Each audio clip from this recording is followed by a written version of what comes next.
Chapters 1 through 10, we've been reading of David's triumph that showcased the rise of David. But this next section is going to really talk about David's transgression, which is David's sin. In fact, the outline for 2 Samuel can be remembered by 3 T's. We have triumph, transgression, and tribulation. David was still very human. So in chapters 1 through 10, David has been victorious on the battlefield. David was a warrior. However, in chapter 11, we read that David sends out his army. So this is a shift.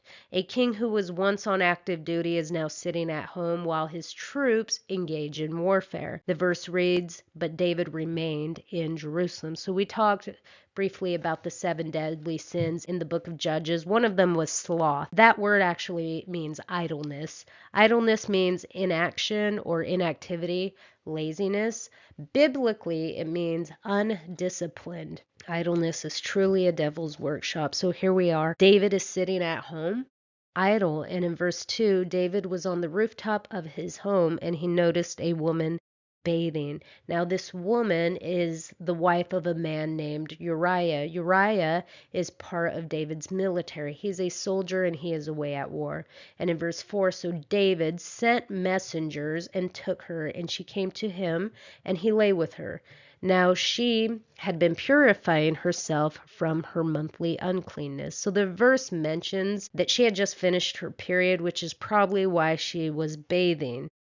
Reading this, you'd be like, gross, I don't need to know that she's on her period. But the writer mentions this because it gives us insight that she wasn't already pregnant by her own husband. She clearly had her period, meaning she was not with child, or at least not yet. David sends for her to come to his palace and he seduces her. I want you to make note that we can't read into whether she participated willfully or whether she was passive. The text doesn't really tell us.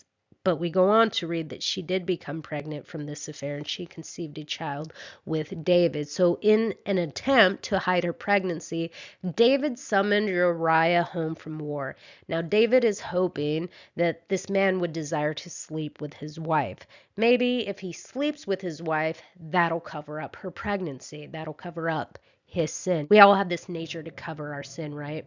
Anyway, in verse 9, but Uriah slept at the door of the king's house with all the servants of his lord and did not go down to his house. So Uriah was loyal to the men fighting on the battlefield. In verse 11, he says, the ark and Israel and Judah are staying in tents, and my commander Joab and my lord's men are camped in the open country. How could I go to my house to eat and drink and make love to my wife?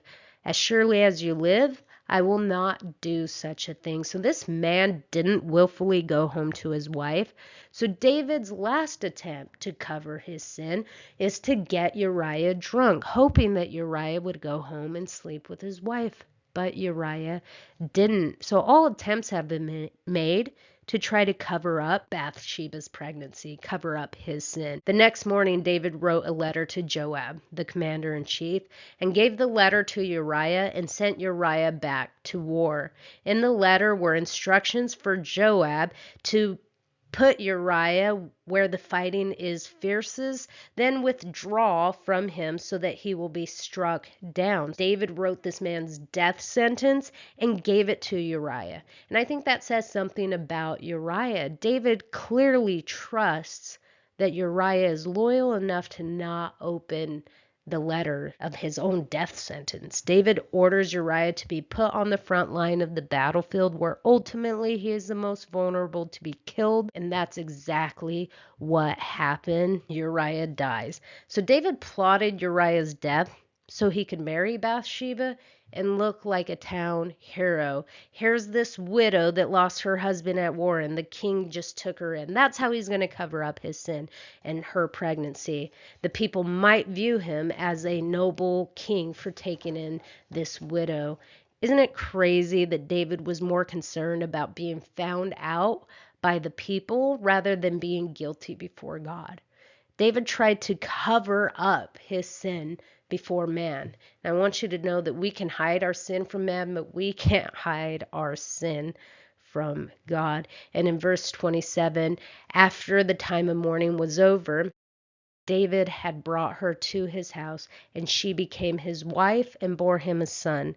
But the thing David had done displeased the Lord. So many lessons can be learned from this story, but the lesson I want you guys to pick up on is idleness, that mindless activity, doing nothing. That's when Satan started to tempt him in the flesh, and I believe that that's still how Satan tempts us when we are idle and have this mindless activity, and we're bored, so we eat. Not that that's a problem, but we're bored, so we scroll, and then we might be tempted sexually by things we see on our news feed, or we're bored, so we crack a beer. Like, be very mindful of idleness.